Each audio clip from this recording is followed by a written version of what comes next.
बच्चों, आज मैं आपको हिंदी व्याकरण से पाठ 6 समास पढ़ाऊंगी ना। इससे पहले की कक्षा में हम लोग समास के बारे में जान चुके हैं, है ना बेटा। तो आपको सामान्य ज्ञान तो समास क्या है ये सभी को पता है। तो चलिए आज एक बार हम फिर से समास के बारे में जानते हैं। समास किसे कहते हैं ना। तो समास किसे कहते हैं? दो या दो से अधिक शब्दों के मेल से बने नए शब्द का निर्माण समास कहलाता है ना। समास क्या है? दो या दो से अधिक शब्दों के मेल से एक नए शब्द का निर्माण ना, संक्षिप्त रूप में छोटा रूप करके जब निर्माण किया जाता है तो उसे हम समास कहते हैं। शब्दों को संक्षिप्त करके नया शब्द बनाने की प्रक्रिया को समास कहते हैं। संक्षिप्त का अर्थ होता है छोटा ना। किसी शब्द को छोटे रूप में प्रस्तुत करना क्या कहलाता है? समास। दो शब्दों को मिलाकर उसको संक्षिप्त करके नया शब्द बनाना क्या कहलाता है? समास। समस्त पद ना। समस्त पद किसे कहते हैं? समास रचना से बना हुआ शब्द समस्त पद अथवा सामासिक पद कहलाता है ना। समस्त पद अथवा सामासिक पद कहलाता है। तो समास रचना से बना हुआ, जब दो शब्दों को मिलाकर, भी मैंने आपको बताया ना, दो शब्दों को मिलाकर एक नए शब्द का निर्माण करना ना।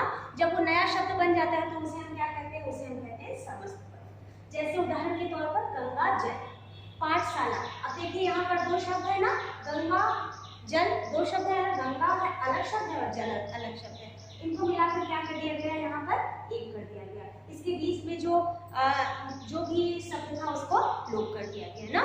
तो ये क्या है? ये समस्त पद है। पाठशाला, पाठशाला दोनों का अर्थ अलग अलग है, दोनों को मैंने मिलाकर एक किया तो इसका अर्थ क्या हो गया? परिवर्तन हो गया ना। तो ये क्या है? इसे हम समस्त पद कहते हैं।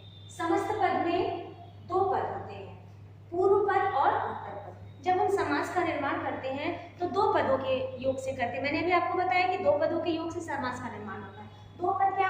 पद अर्थात शब्द ना। दो शब्दों को मिलाकर एक नया शब्द बनाना ही समास है। तो कितने पद होते हैं? पूर्व पद और उत्तर पद। जो पहला पद होता है उसे हम पूर्व पद कहते हैं और जो बाद में शब्द आता है तो उसे हम उत्तर पद कहते हैं। जैसे यहाँ पर देखिए गंगा जल, दो शब्द है तो गंगा क्या होगा? पहले आया है पूर्व पद हो जाएगा और जल बाद में आया है तो क्या हो जाएगा? उत्तर पद हो जाएगा। इसके बाद समास विग्रह। अब हम जान लेते हैं कि समास विग्रह, समास विग्रह का ज्ञान होना बहुत आवश्यक है। समास विग्रह करने से ही हम किसी समास को आसानी से पहचान पाते हैं। समास विग्रह, समास विग्रह किसे कहते हैं? समस्त पद को अलग अलग करने की विधि को समास विग्रह कहते हैं। समस्त पद, अभी मैंने आपको यहाँ पढ़ाया ना, ये समस्त पद ना। अब इसको अलग अलग करके ना, अलग अलग करने की विधि क्या कहलाती है? समास विग्रह कहलाती है। जैसे उदाहरण यहाँ पे आपको गंगा जल बताया था, गंगा जल ना। तो गंगा जल का अगर मैंने विग्रह किया तो गंगा के लिए जल ना, इसका वास्तविक अर्थ ये है, लेकिन मैंने मिलाकर क्या कर दिया? तो ये गंगा जल, इसका रूप भी परिवर्तित हो गया और इसका अर्थ भी बदल गया। तो इसे हम कहते हैं समास विग्रह ना।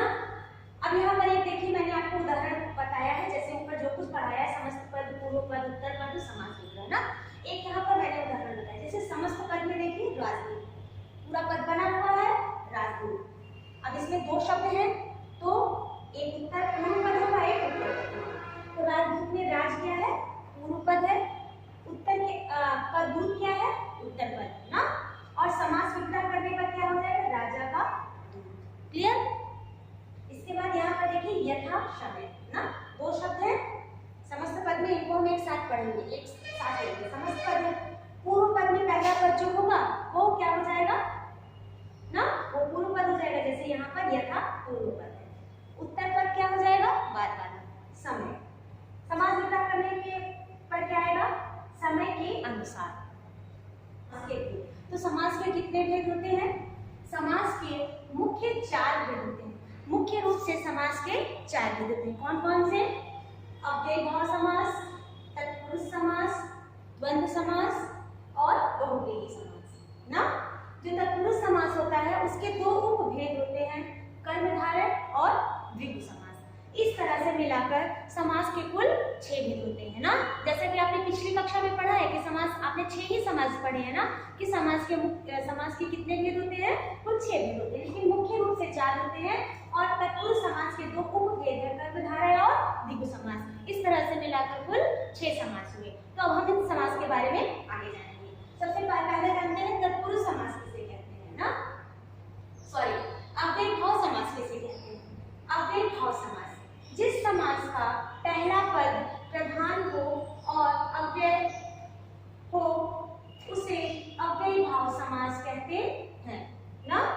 अव्ययभाव समास का पहला पद अधिकतर उपसर्ग होता है। जिस समास का मैंने अभी आपको बताया ना, 2 पद होते हैं, पूर्व पद और उत्तर पद। तो जो अव्ययभाव समास होता है इसका पूर्व पद अर्थात पहला पद जो होता है प्रधान, प्रधान का होता है मुख्य ना, मुख्य होता है और अव्यय होता है। अव्यय तो आप सभी जानते होंगे किसे कहते हैं। अव्यय क्या होता है? ऐसे शब्द जो परिवर्तित नहीं होते हैं ना, जो लिंग वचन के कारण परिवर्तन नहीं जिनमें आता है, तो अव्यय होता है और उसे क्या कहते हैं? उसे हम अव्ययभाव समास कहते हैं। अव्ययभाव समास का पहला पद उपसर्ग होता है। अभी उपसर्ग आपको मैंने पढ़ाया था, तो उपसर्ग आप सभी जानते हैं। इसका पहला पद ज्यादा करके उपसर्ग होता है, जैसे आ, बे, प्रति, यथा आदि ना। यहाँ पर देखिए मैंने कुछ उदाहरण दिखाए हैं जहाँ मैंने इधर समास लिखा और इधर विग्रह भी किया है ना। जैसे प्रत्येक ना, तो इसका विग्रह क्या होगा? एक एक। अनजान, अनजान विग्रह करने पर क्या हो जाएगा? बिना जाने। आजन, जन्म से लेकर। भर पेट, पेट भरकर। पुरुष समास ना। अव्ययभाव के बाद हम जानते हैं कि तत्पुरुष समास किसे कहते हैं। जिस समास का पूर्व पद गौण हो और उत्तर पद मुख्य या प्रधान हो उसे तत्पुरुष समास कहते हैं। इसे विग्रह करने पर कारक चिन्हों अर्थात विभक्तियों का प्रयोग होता है, जैसे में, पर, से, का आदि। लेकिन समस्त पद करने पर विभक्ति चिन्हों का लोप हो जाता है। अब देखिए तत्पुरुष समास किसे कहते हैं? तत्पुरुष समास उसे कहते हैं जिस समास का पहला पद जो होता है, जिसमें पूर्व पद जो होता है गौण होता है। गौण का मतलब जिसका कम महत्व होता है और उत्तर पद प्रधान होता है। इससे पहले हमने अव्ययभाव पढ़ा तो उसमें पूर्व पद प्रधान था ना।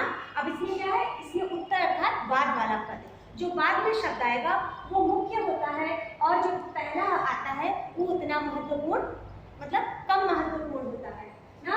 उसे हम तत्पुरुष समास कहते हैं। इस समास को विग्रह करने पर कारक चिन्ह होगा। कारक चिन्ह आप सभी जानते हैं ना। कारक चिन्ह के कितने भेद हैं? 8 आपने पढ़े हैं। कौन कौन से? कर्ता, कर्म, करण, ये पढ़ा है ना। तो जब हम इसे विग्रह करते हैं, विग्रह मतलब जब उसे हम अलग करते हैं, अभी मैंने विग्रह करना बताया था आपको। जब हम उसे अलग करते हैं तो क्या होता है कि कारक चिन्हों का जो विभक्तियां होती हैं उनका प्रयोग होता है। लेकिन जब जैसे इसको समस्त पद जब इसे हम समास बनाते हैं तो कारक चिन्हों का उन विभक्तियों का लोप हो जाता है। लोप हो जाता है अर्थात वो छिप जाते हैं। जैसे हमें दिखाई नहीं पड़ते। उदाहरण के तौर पर गुण सवार ना, तो गुण सवार दोनों अलग अलग है ना। अगर इसको हम विग्रह करते हैं तो इसमें विभक्ति चिन्हों का प्रयोग होगा ना। लेकिन यहाँ पर देखिए जब मैंने समास बनाया तो समास में कारक चिन्ह का लोप हो गया। हस्तलिखे ना, कूड़ा, घर, ये क्या है? ये तत्पुरुष समास के उदाहरण हैं। कारक चिन्हों की दृष्टि से तत्पुरुष समास के 6 भेद होते हैं। कारक चिन्हों मैंने बताया ना, कारक चिन्ह में 8, हिंदी में 8 होते हैं ना कारक चिन्ह के भेद। लेकिन जो तत्पुरुष समास होता है उसमें 6 कारक चिन्हों का ही प्रयोग किया जाता है, उसी से समास बनाए जाते हैं।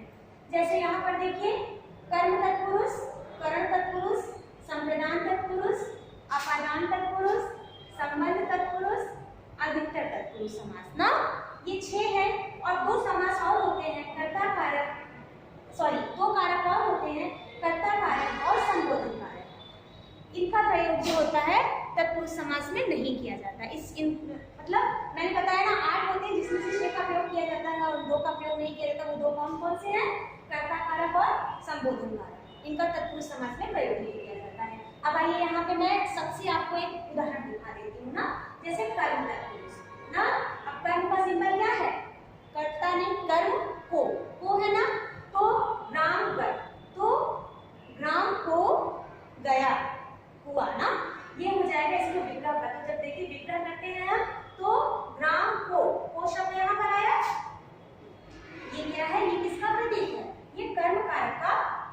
विभक्ति चिन्ह है ना, ये कर्म कारक की विभक्ति चिन्ह है, तो क्या हो जाएगा ग्रामगत ना, ग्रामगत ग्राम को गया,